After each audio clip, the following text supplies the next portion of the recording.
Hello guys, welcome back to my YouTube channel.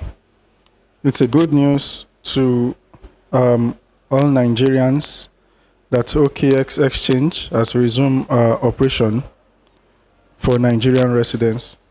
So if you have an account with OKX exchange before, all you need to do is update your app to the latest version and access your app. They will ask you to reconfirm your KYC details.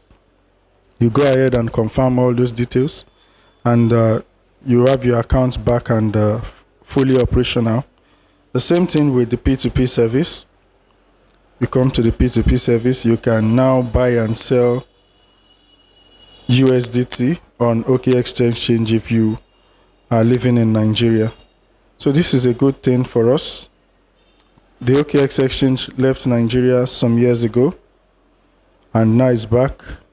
You can now buy and sell USDT on OKX exchange. You can see NGN, the Naira is back.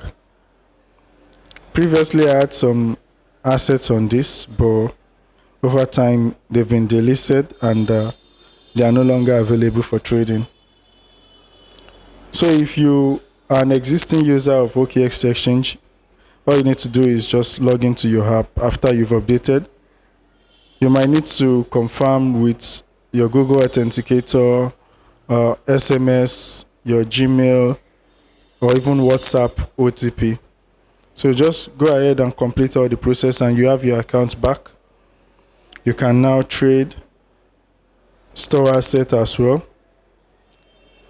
Let's go to asset. I think I had some few. Okay, it was highs, SSWP. I was able to transfer some of them before they stopped their services in Nigeria. But for the ones I was unable to, that's the highs and the SSWP. It's now untradeable. The highs 75 highs. It's no longer worth anything anyways. So that's it guys. Congratulations to Nigerians. OKX exchange is one of the best exchange when I joined crypto. They offer seamless service. The P2P is great, and same thing as trading and withdrawing on OKX. I started using OKX exchange for future trading and even for spot trading, and their fees are very, very low. So I'm happy that they are back and I can resume my trading activities with OKX exchange. So that's all I have for you today. If you're not on OKX exchange yet, check the description of this video. You're going to see a link to sign up and download the app. So that's all. I'll see you guys next time.